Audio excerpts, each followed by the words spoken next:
ಕಾರ್ಯಕ್ರಮಕ್ಕೆ ಹುರಿದುಂಬಿಸಿಕೊಂಡು ಬಂದಿದ್ದಾರೆ. ಅನೇಕ ಪ್ರಶಸ್ತಿಗಳನ್ನ ಕೊಟ್ಟಿದ್ದಾರೆ.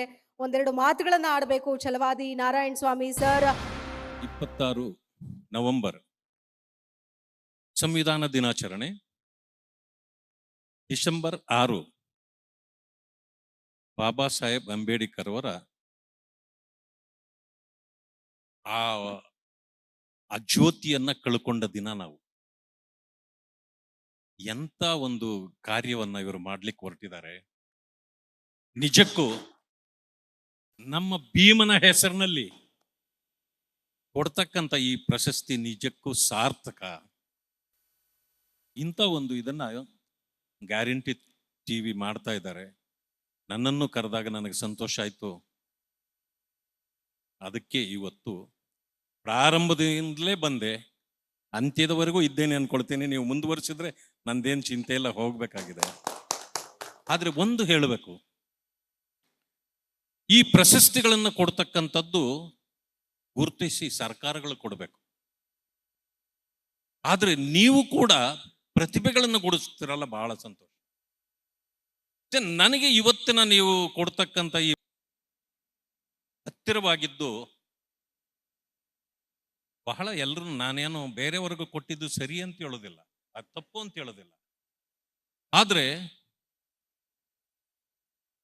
ಅನೇಕರಿಗೆ ಇವತ್ತು ಅಕ್ಷರ ನೀಡಬೇಕು, ಅವರ ಜೀವನದಲ್ಲಿ ಬದಲಾವಣೆಗಳನ್ನ ತರಬೇಕು ಅಂತ ಕೆಲಸವನ್ನು ಮಾಡಿದ ನೀವು ದಾಸಯ್ಯನವರನ್ನು ಗುರುತಿಸಿದ್ರಲ್ಲ. I am really happy to. ಯಾಕೆಂದ್ರೆ ದಾಸಯ್ಯ ಅನ್ನೋರು ಎಷ್ಟು ಜನರಿಗೆ ಅದು ಗೊತ್ತಿದೆಯೋ ಇಲ್ಲವೋ ಗೊತ್ತಿಲ್ಲ. ಹುಡುಕಿ KPSC ಮೆಂಬರ್ ಆದ್ರೆ ಇವತ್ತು ಏನ್ ಹೇಳ್ತಾರೆ, ಹಣ ಕೊಟ್ರೆ ಕೆಲಸ ಅಂತಾರೆ.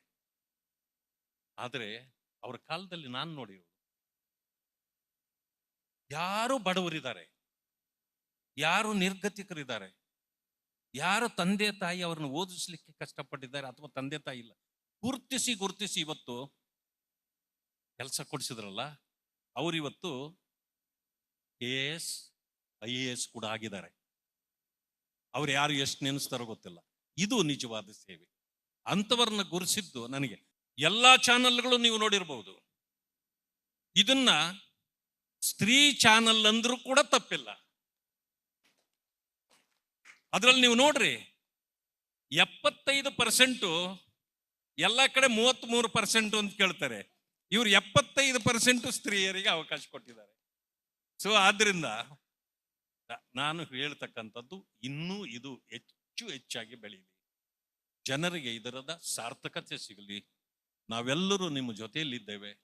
ಇವತ್ತಿನ ಈ ಸಭೆಗೆ ನನ್ನನ್ನು ಕರೆದು ಎರಡು ಮಾತಾಡ್ಲಿಕ್ಕೂ ಮತ್ತು ಇದರಲ್ಲಿ ಪಾಲ್ಗೊಳ್ಳಿಕ್ಕೂ ನನಗೆ ಅವಕಾಶ ಕೊಟ್ಟಿದ್ದಕ್ಕೆ ನಿಮ್ಮೆಲ್ಲರಿಗೂ ವಂದಿಸಿ ನನ್ನ ಮಾತುಗಳಿಗೆ ಮುಕ್ತಾಯ ಮಾಡ್ತೇನೆ. ಎಲ್ಲರಿಗೂ ನಮಸ್ಕಾರ. ಸಣ್ಣ ಗೌರವ ಸನ್ಮಾನ ಛಲವಾದಿ ನಾರಾಯಣ ಸ್ವಾಮಿ ಅವರಿಗೆ ಜೋರಾದ ಚಪ್ಪಾಳೆ ಬರಲಿ ನಿಮ್ಮ ಕಡೆಯಿಂದ ಅಂತ ಹೇಳ್ತೀನಿ.